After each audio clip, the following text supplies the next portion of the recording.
Assalamualaikum warahmatullahi wabarakatuh, kawan-kawan. Kembali lagi bersama saya Kena Kumis, dan tentu seperti biasa di channel Infosa Official. Kali ini kita kembali untuk bersama-sama mencoba untuk sedikit memberikan tanggapan terkait dengan kasus yang kemudian hari ini menjadi hangat, menjadi sorotan publik, bahkan sampai saat ini masih terus menjadi perbincangan hangat di kalangan masyarakat, yaitu terkait dengan kasus seorang Panji Gumilang dengan Al Zaitunnya yang kemudian hari ini sudah ditangani oleh pihak penegak hukum.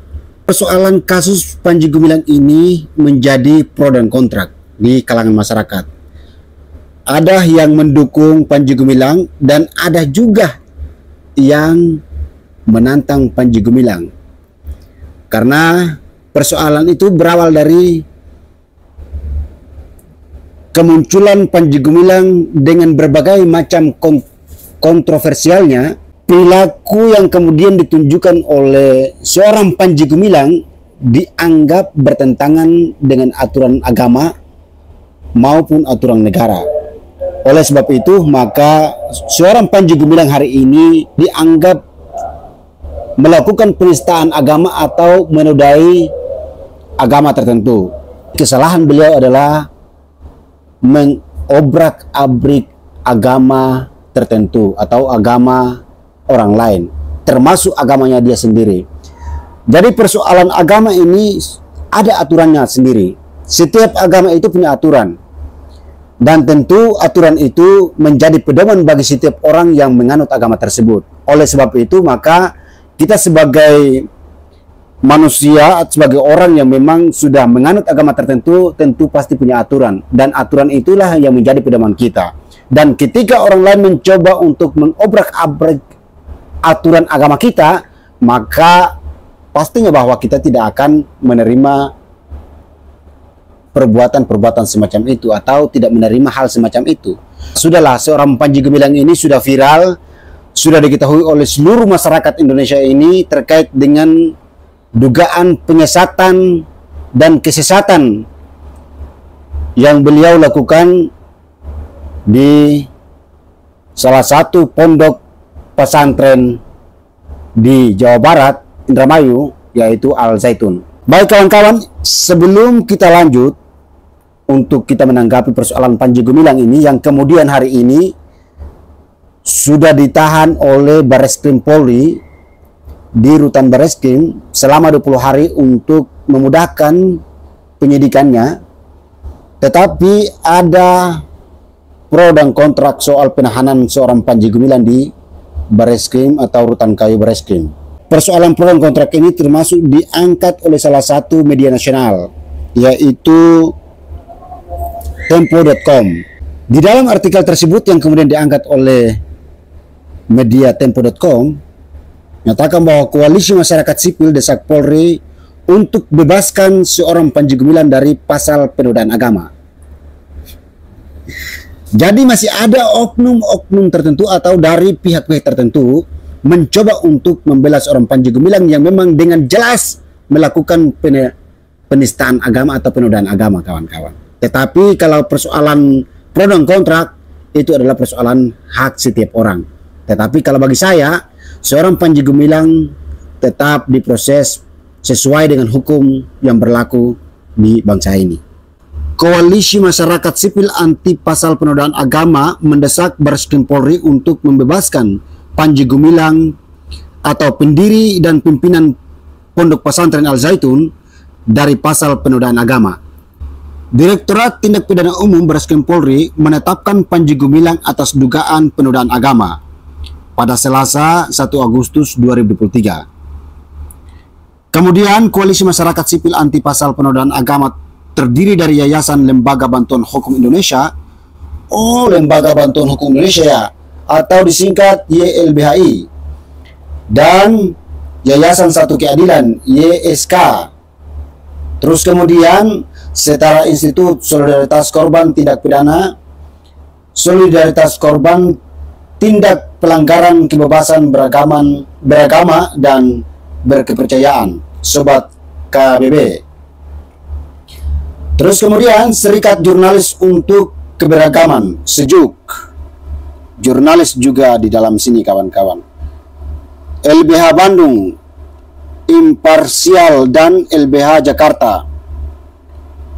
Koalisi meminta aparat hukum untuk membebaskan Panji Gumilang dari tuntutan dan tuduhan penistaan atau penodaan agama. Kok masa tuduhan ya? Jadi kawan-kawan kita ini yang tergabung di dalam koalisi ini, yang berupaya untuk membela seorang Panji Gumilang ini, menyatakan bahwa itu adalah tuduhan. Bukankah Anda sendiri hidup di bangsa Indonesia ini? Bukankah Anda itu adalah bagian daripada masyarakat yang memang hari ini tahu bahwa perilaku dan moral yang kemudian ditunjukkan oleh seorang Panji Gumilang itu cukup nyata sesatnya. Dengan demikian, maka kita tidak perlu untuk menyatakan bahwa itu adalah bagian daripada tuduhan, tetapi memang itu adalah perbuatan atau perilaku kesesatan yang nyata yang kemudian ditunjukkan oleh seorang Panji Gumilang. Tetapi kemudian kalau kawan-kawan yang tergabung di dalam koalisi ini berupaya untuk mencoba dan membela seorang Panji Gumilang, itu adalah bagian dari hak kawan-kawan sekalian. Tetapi jangan pernah mengatakan bahwa itu adalah bagian daripada tuduhan. Karena apa yang kemudian dilakukan oleh seorang Panji Gumilang itu adalah bukti kesesatan yang cukup nyata yang ditunjukkan oleh seorang Panji Gumilang. Koalisi meminta aparat hukum untuk membebaskan Panji Gumilang dari tuntutan dan tuduhan penistaan atau penodaan agama. Kata Saidiman Ahmad, manajer riset dan pelatihan Sejuk, dalam konferensi pers Rabu 2 Agustus tahun 2023. Lebih lanjut, koalisi menilai penetapan tersangka penodaan agama terhadap Panji Gumilang adalah pelanggaran kebebasan sipil. Iya. Terus Saidiman juga mengatakan, Saidiman yang beliau yang bicara di berita ini mengatakan bahwa agama adalah ranah subjektif yang masing-masing warga memiliki hak yang setara untuk memiliki tafsir atas keyakinan keagamaan. Kalau persoalan itu, Anda bebas untuk memilih agama apapun, itu saudara bebas untuk memilih. Tetapi persoalan aturan yang sudah ditetapkan di dalam agama tertentu, itu Anda tidak boleh coba-coba masuk lalu kemudian mengobrak-abrik aturan di dalam agama itu. Kalau misalnya saudara mengatakan bahwa setiap orang berhak untuk memeluk agama apapun itu jelas. Mau masuk Kristen, mau masuk Yahudi, mau masuk Nasrani, itu adalah kebebasan setiap orang untuk memeluk agama. Tetapi kalau persoalan mengobrak-abrik aturan agama orang lain, itu yang menjadi persoalan. Salah satunya adalah yang kemudian dilakukan oleh seorang Panji Gumilang yang kemudian sampai hari ini menjadi gaduh di kalangan masyarakat, bahkan menjadi perbincangan hangat terus di kalangan masyarakat hari ini, mengganggu ketertiban dan keamanan masyarakat di bangsa hari ini, kawan-kawan. Selain itu, kebebasan beragama atau berkeyakinan adalah hak mendasar setiap warga negara dan dijamin dalam instrumen hukum dan HAM seperti Deklarasi Universal Hak Asasi Manusia dan Pasal 28E ayat 1 Undang-Undang Dasar 1945.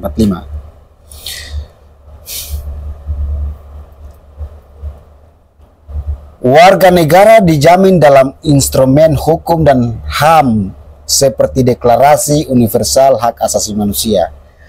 Hak asasi manusia itu boleh saja, makanya tadi saya mengatakan bahwa setiap orang berhak untuk memeluk agama apapun itu atau berkeyakinan apapun itu. Tetapi kemudian Anda ketahui bahwa, saya ambil salah satu contoh aja, misalnya agama Islam. Agama Islam itu hadir dengan berbagai aturan yang ada. Kita sebagai penganut tentu pasti ikuti semua aturan yang sudah berlaku di dalam agama tersebut. Salah satu contoh adalah misalnya, kalau di dalam agama Islam berarti Al-Quran dan hadis itu sudah menjadi aturan yang cukup kuat bagi umat Islam selalu berpegang teguh terhadap dua itu. Itu adalah aturan atau pedoman yang kemudian mereka yakini. Jadi ketika Anda masuk di dalam mencoba-coba untuk mengobrak-abrik aturan di dalam agama itu yang menjadi kesalahan. Tetapi kalau misalnya Anda mengatakan bahwa saya mau memeluk agama Kristen, saya mau memeluk agama Yahudi, Nasrani, itu kebebasan Anda untuk mau berkeyakinan ke agama apapun itu bebas. Anda punya kebebasan itu sudah diberikan, tetapi jangan Anda coba-coba mengobrak-abrik aturan agama orang lain. Itu yang kemudian jadi persoalan. Lebih lanjut, selama ini Indonesia dikenal sebagai negara demokratis dan dengan catatan serius pada aspek kebebasan sipil, ujarnya. Penetapan tersangka penodaan agama terhadap Panji Gumilang ini, kata Saidiman, pelanggaran hak asasi manusia di Indonesia dan menjadikan negara ini kembali tercoreng di mata internasional. Aduh, lucu. Keputusan ini juga akan membuat Indonesia sulit bangkit dari posisi sebagai negara dengan kemerosotan kualitas demokrasi yang serius. Ngotot dia ya.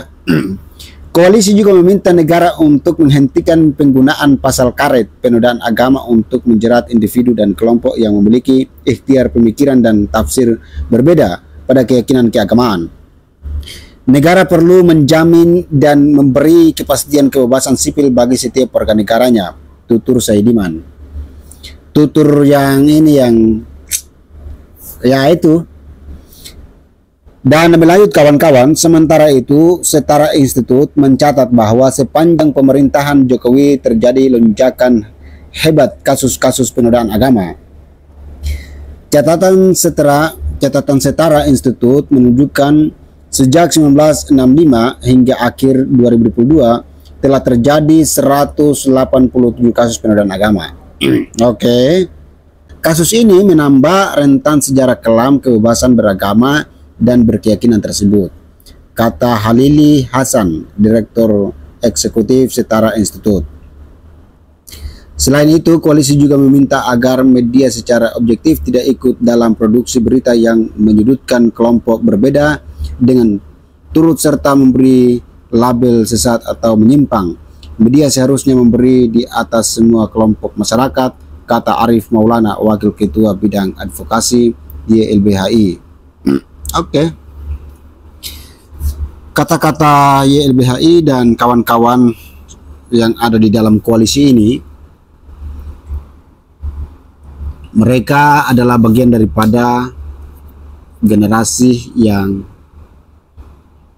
berbeda pemikiran dengan kita atau dengan kawan-kawan yang lain di sana atau di luar sana, bahwa mereka menganggap bahwa ini adalah bagian daripada tidak memberikan kebebasan kepada hak asasi manusia atau kepada kebebasan kepada setiap orang untuk memeluk agama atau berkeyakinan. Tetapi kemudian saya ingin bertanya bahwa apakah kemudian selama ini kawan-kawan yang ada di koalisi ini tidak pernah ikuti perkembangan yang ada, perkembangan informasi yang kemudian menjadi perbincangan hangat di kalangan masyarakat bangsa Indonesia hari ini? Atau mungkinkah mereka tidak mengikuti jejak digital yang kemudian cukup jelas terlihat di publik hari ini?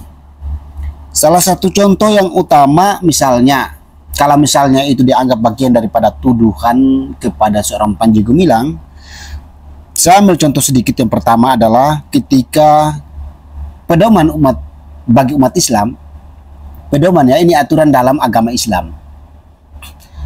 Ketika setiap orang azan itu menghadapnya ke kiblat, tanpa terkecuali, semua menghadapnya ke kiblat. Ya, itu aturan agama yang memang tidak bisa diobrak-abrik lagi aturannya, tidak bisa diubah-ubah lagi. Ya, kalau misalnya beliau punya pemikiran sendiri, ya berarti ya itu penyesatan, kecuali beliau punya agama lain lalu kemudian membuat aturan-aturan itu, ya tidak jadi masalah.